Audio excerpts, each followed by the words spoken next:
respond to in a kind of innocuous way. Just maybe 4 or 5, 6 say about the same thing.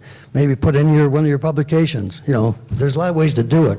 But just not responding in any way, but just if a person sends something to the board and just gets a response, thank you we will consider it, or something. But also, there's a lot of messages in these emails. And I think when you shut down the Vista, you were realizing there were a lot of messages you maybe didn't like. But they were messages. And maybe if somebody can organize them and compile them into a subject and say, let's respond to this in magnified, or let's respond to this in whatever. Just something, some indication. That'd be helpful in building more trust and openness here. Okay, thank you. Right below that, you said, try to understand the messages members are trying to send to us. That's just what we talked about. That's almost, I mean, I don't know where you're headed on that one. Are you suggesting that we're not capable of understanding, or we don't give it enough thought? What do you want us to do? I ramble? No. He says I ramble sometimes. He didn't say that. I think if you look through all the, and thank God they have slowed down a little bit. I think they're slowing down. But I think if you look at all the letters of the editors over the weeks and months, there's a common thread running through some of them. And they're saying, board, listen to me, listen to us. We have a message. We want you to hear us. They're also a way that we talk to each other, because we don't have no other way to do that. Board has all the communication tools in the world. We have none. We have only letter of the editors or like this or whatever, but we have none. And the board holds all the marbles in this one. They can say what they want, right or wrong, they can say it. We have no way to say anything to any of us. And I think if that just recognize a little bit, the message is being sent, and perhaps, you know, maybe they have a point here. Maybe we all start thinking about this. That's all I'm suggesting. Okay. You did allude to the nomenclature, how we characterize our community: resort, retirement, retirement resort, etc. You mentioned that as an example of some divisiveness. And my question for clarification is, would you like us to specifically address that issue in our response? Yes. All right. And in that connection, what's your recommendation? My recommendation? My recommendation is resort committee, resort retirement committee. And as opposed to? Resort committee. Okay, I want to hear that again. You're suggesting that we that we utilize the term, I want to write this down. Please do. Resort retirement? Resort/retirement. All right. Now, wait a minute, Phil. Yes. Do you have any other? Nope. Okay, that's great. All right, thank you for allowing me to ask that question. You had suggested, we have these new things, the magnified you alluded to, and you mentioned that you would not want us to use self-promotion in that communication, and I do not know what you mean by self-promotion. I think self-promotion is, look at what a great job we are doing. That's kind of what, it shouldn't be do what you're doing. I think what started out is fine. I do. You hear what's going on, the one on the strategic planning committee does this and to do that, it's very good. But sometimes there's a lot, and look at us, what we've been doing. That's not a big point, Phil. I'm not going to drive that one home very seriously. Okay? Just a caution. Okay, town hall meetings. Would you foresee a format for a town hall meeting somewhat similar to what we're doing here now, where we would sit, we would listen, we would hear, and then the board would get together and perhaps even in an open forum discuss what we have heard and then make a formal response, or some other format? I think the format of town halls is the way we're doing is fine. I think you will, and this is a specific town hall. In a general town hall, you want, I think, more interaction with the members. They have questions, and they want the board's response. If they can't, that's a good question. We'll get back to you. Okay, but an interactive kind of session, not like this. Got it. Okay. I just wanted to, so in that you're looking for regular meetings, town hall meetings, right? On some regular basis, where members can interact. Are you suggesting that the board would provide information to the members and try to answer their questions, or simply listen? How far do you see that going? I see them answering the questions that they can. If they can. Those that they can't, say, we'll have to get back with you on that one. Okay, thank you. But I also think the town halls, rather than just have a town hall and open it wide open, have a subject or two for a given meeting that you ask in advance, what would you like us to talk about in the upcoming town hall? So it's kind of structured a little bit rather than all over the place, yeah. So you see these as being topic-oriented, but still Topic-oriented. still open at the end to anything, or just that topic? Pardon? So let's say the topic is XYZ. Would you see that meeting being strictly on that topic, or would there be an opportunity at the end to ask anything? I guess opportunity at the end to ask anything, but they sometimes get out of control on that one. So I just maybe prefer just have 2 or 3 topics for that quarter. What do you want to talk about? And do that, and then that'll be it. Now, that'll be up to the board and how they want to structure You prefer a that. little more structure than just an open? Yeah, I think that doesn't work so well. It has proven not to work. It's kind of people get angry and they start, and then the board ignores all of them anyway, so. Open it up. But we're being positive here and looking to the future. That was very positive. Okay, thank you. More questions? While we're on the conversation of emails, can you tell me what you constitute as timely in response to your email? Probably depends on the subject. If you know the answers to it, just give a timely response. If you need a little time, we'll get back to you in a week or 2. Just something, just timely for the subject being offered. Don't wait 6 months. Okay, so you think if you sent me an email for whatever reason and I took a week to answer it, would only be acceptable if it's complicated? If it's not complicated, how soon would you think I should respond? No, it's up to you. Define the timely. I'm looking That- at the word timely. That's not, What's that's not fitting? something I'd be worried about. I think that's your call, just respond. And by the way, you do respond. You do. Thank you. But You're I'm- timely, Jeannie. I'd like to know about the word timely as to what you interpret that as. It depends on the Within an subject. hour, within a day, within a week? I think you get an email and it says, Jerry, I understand what you're saying. I need a little time on this one, all right? And how soon should I respond to that comment? Oh, I don't know. Within 3 seconds. Okay. So she should have her auto response on that says thank you? Yes, Just yes, goes yeah. right away? That would work. Other questions? And then that email, you anticipate that all emails should be responded to. You said, I heard you say, thank you for your comment is satisfactory. I think so, it's satisfactory unless, most of them are just making a point, you know? Yeah. And thank you for your email. Boom, boom, yeah. And who do you think that should come from? Is it mandatory that the president respond to you, or do you care if a member does it, or? I don't care. The president can't respond. Someone responds. Unless I knew he's busy sometimes. So I think anybody who can respond for him or for themselves be fine. Okay.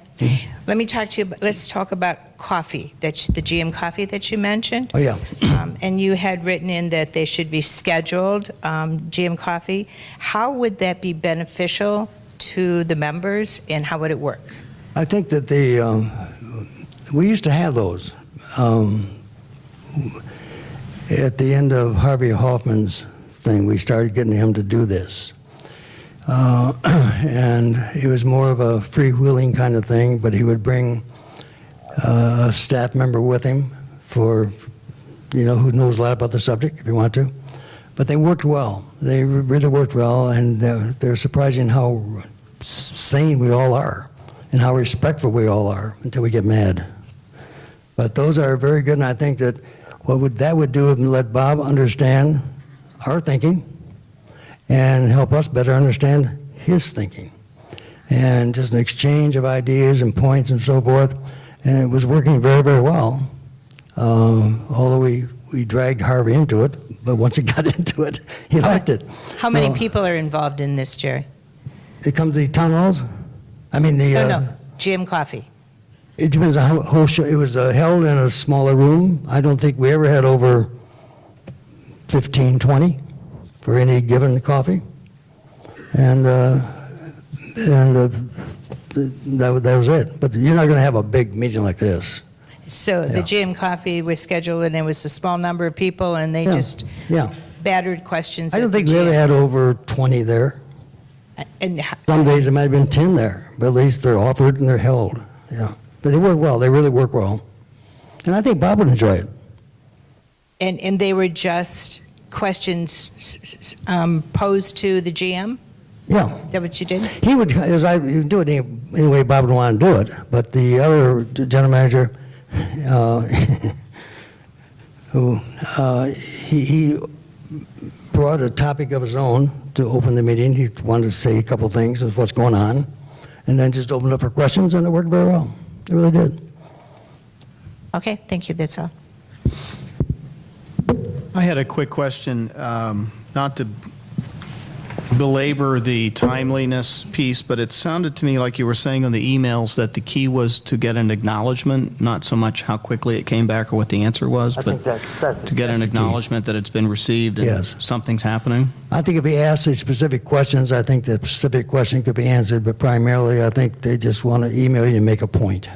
As, And to know that somebody actually. yes, somebody read it Okay. and cared. Other questions on this topic?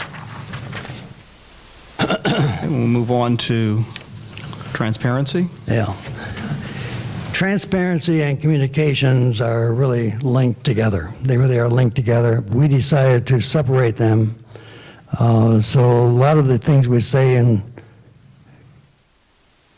communications also would fit into transparency, but we chose it to spit it out. We don't even like the overused word of transparency. I don't particularly like the word, but it seems to fit here since in a business context it represents honesty and openness. It also has the quality of being easily seen through and scrupulous enough to bear member scrutiny. Perhaps it is the most important element in building and maintaining trust in our board and general manager. What has led to transparency becoming an issue of concern? The list is a little long. Building the pickleball courts when it was dead last and remained so, in member preferences and with little or no member voice in construction. Bypassing, Jenny, we love you. We really love you, Jeannie. Okay? Bypassing the member's obvious choice in filling the vacancy on the board following the 2017 election. Again, nothing personal, Jeannie, we love you. A perceived integrity issue. Closing the meetings of perhaps the two most important board committees when challenged as inconsistent with the charters.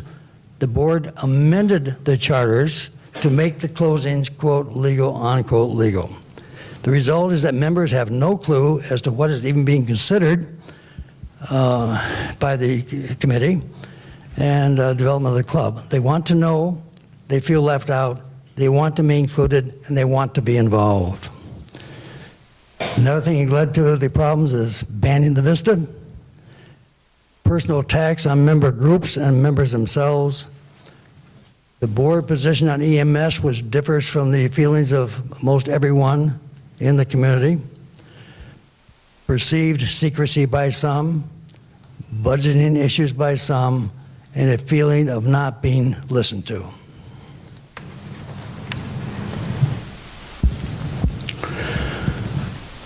We recommend this. These are not, by the way, the divisive ones. These are things that maybe would be helpful for us to understand what goes on. Compare the actual spending for a capital project with the budget for the project until the project is complete. For example, we purchased the Discovery Center for around $400 and some odd thousand. We reportedly plan or need, so I've heard, I don't know for sure, to spend perhaps another $400,000 on upgrades and compliance issues over the next couple of 3 years. This should all be tracked against the capital budget for purchasing the center, even if the improvements will not be completed for a 2 to 3 year period. In other words, what is the entire cost for the Discovery Center? Is it 400 or or is it 800,000? We're all wondering. Detail a list showing the items involved in a capital plan for a specific project of $100,000 or more. The items should contain the type of labor, materials, supplies, etc., and the budgeted costs.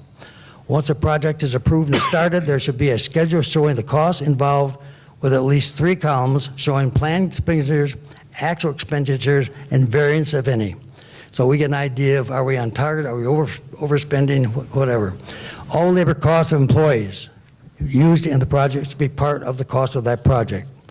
All labor costs and the schedule should be updated and reported monthly until the project is complete. Otherwise, we spent $400,000 on the Discovery Center, and then it stops. That's where it stops. So we don't know what it really is costing us or has costed us, it overruns or not. So we think that'd be helpful if that was done. Report at least quarterly the major activities of the Strategic Planning Committee and the Financial Advisory Committee, preferably in a public forum with Q&A format. Let members know what is seriously being considered. Doesn't have to be open all the meetings all the time, but let us know at least quarterly what is being considered in community development. Now we have no clue.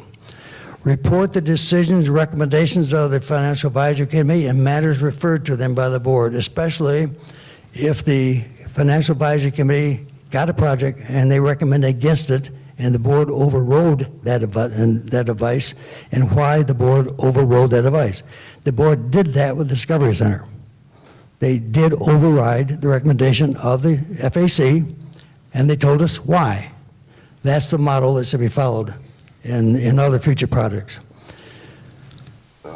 Based on the success of the ad hoc committee on the turf building, consider using that as a model for other projects as appropriate, but from the very beginning, not starting at the end.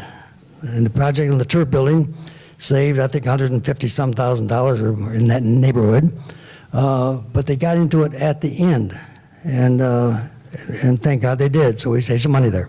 But that's a good model, and I think the candidates at the Meet the Candidates meeting, at least the second one, all agreed that that was a pretty good model that they would support. If a board member disagrees with the decision of the board, right now they come to the board meeting and they say, they decide whose motion, who seconded, and away they go. And they all say we support the project. And if they are 1 or 2 dissenters, but they're going along with the decision or the appropriation, just because they come out unified, we would like to know who said that they would like to, don't like that project or whatever they say, and why, so we can better understand both sides of the issue. Right now, the capital thing is appropriated, and they all say yay, or call, and that's the end of it, even though we know that in board meetings, the workshop, some may not have agreed with it, but they do agree to go along if they have a unified voice. I think it would help us if the board would say, okay, it's a 5-2. Here's the 2 that said that they would like to not approve that or like to amend it or whatever, and we overruled them, and that's it. But at least let's hear the other side of the issue. All right. So we'd like to have that in the board meeting. At least let the board members be board members and not just have to go along to the unified approach. Okay, that's it for that. What's the word? Transparency. Questions? Thanks, Bill. I just have a couple of questions on one of your recommendations, has to do with an independent project manager. Yeah. Please define for me so that I'm real clear what you mean by independent when you use the term independent project manager. As I understand, Phil, I could be totally wrong. This is my understanding, that Uplands, Crossville, pretty well designs, writes the RFPs, and awards the contracts, and kind of is the project manager of the contract. That's how I understand. I could be wrong in this. What we are saying, let's have it, not Uplands manage their own project. Maybe let an independent project manager follow the project along. For example, there's apparently a lot of mistakes made on the Dorchester clubhouse. That had there been a project manager on site to do it, these defects maybe could have been avoided. That's just a suggestion. Put a little more independence and and how these things are built. I know this building here had defects all over the place, and we had to retrofit so much of it. So, including the acoustics you see here. Way back when we said, these are solid walls, so you can't have conferences in here. And they said, well, we will see how that works after it's built. So, and they put a lot of money into retrofitting. Didn't even have a handicap entrance, and we had to retrofit. So these are the kind of things. Maybe if you had a independent person as part of the cost of the project, manage a project, it might be helpful. Just a thought. I think you've partially answered this last one that I have, but would you clarify how using an independent project manager would help avoid errors and overruns more effectively than use of the more traditional model of simply contracting with a general contractor who therefore assumes the risk of cost overruns and construction defects? I think, Phil, you're getting above my pay grade on this one, all right? Thank you. I just want to add to his question, what's independent? Do you mean independent, can it be a member? Just an engineer in town, we're hired to oversee the project, yes, from Okay. beginning to end. Somebody other than Uplands or the Yeah, original yeah. designer? Thank you, Okay. Jeannie, that's good. Okay. I want to talk about your lists that you gave for recommendations of projects and things. What I hear you saying, and please clarify for me, is that when we have a capital project of over 100,000 or more, you would like to see all progress from Yes. the beginning, and then a reporting on how we're doing financially and structurally as that capital project continues. Is that correct? The question again? As a project progresses. Oh, yeah. You indicated there's a difference in what we budgeted and what we end up in the end. Could be. Could be. We don't know if there Yeah. is or not. But you want, as a member, to know what is happening as it happens and not a surprise at the end. We never, I don't think we ever know what the end cost of anything is. I think it's just done, and if we have overruns, I don't think we know it. This is not critical. This whole idea is not critical. I'm just saying it could lead to better understanding of the size of projects and how they're managed and how we're doing with them, that's all. By not critical, you mean if we ignore this, it's okay, or that's not what you're saying? It's okay. Okay, but what I hear you saying is you want to know more on the progress as it progresses. I would think for example, we built the Dorchester Clubhouse, for example. We know what we budgeted. I don't think we know the final cost. I just don't know if we do or not, okay? It might be helpful for transparency if we follow these projects, these capital projects along and say, we're on target or we're not. I mean, any company would want, any CEO would want to know how we're managing that project, that's all. So what I hear you saying is you just want to keep informed of things as they're going on. Well, all of this whole thing is whether you do it or not. I mean, all the recommendations here. One thing we're doing here is you're hearing us, all right? You're listening to us. Yes. And we know you're hearing us because you're asking clarifying questions. That is a unique feeling for a member. Not just us, for a member, okay? So I think that's why I think this whole exercise is terrific today. I really do. No more questions. Okay. So just a couple clarifications.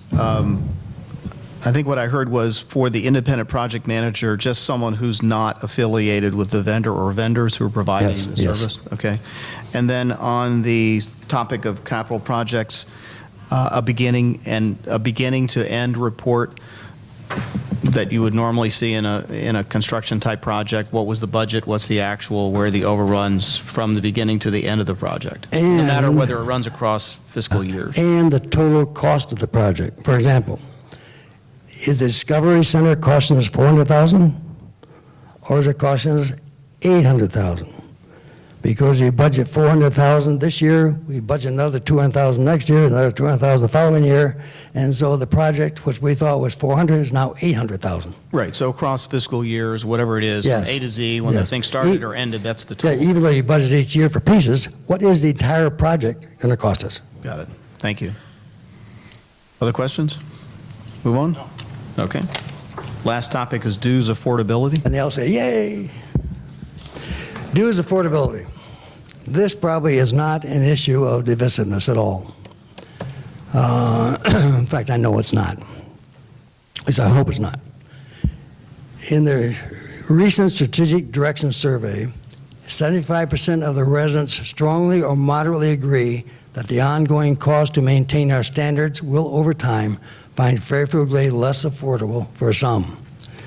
The Cullen said that we will have two options: pay some of their bills or help them find a new destination, whatever that means. I don't know if it means in the projects in Cincinnati or what. I don't know what that even means. But the idea that he was suggesting that we may have to find other destinations for some residents who are running on a hard time. That is unthinkable, I hope, to everyone in this room. It certainly is to us. And we were shocked that the consultant even said those things. At the July Residents' Voice meeting, we discussed this problem and voted to explore the issue further and even present a proposal to the board for its consideration. We started with a sit-down with Dr. Prigg of Resident Services. With all of the services provided by Resident Services, financial relief is not one of them. Our residents are proud people and are often too proud to reach out for help. We and Dr. Prigg saw the potential of a board-inspired program to which Resident Services clients could be referred to the club for possible financial relief from dues in whole or in part, providing dues relief is the sole difference in their ability to remain in their homes. We are not going to give them money. Just the dues, if dues become so crushing for a few, that they just can't make it anymore.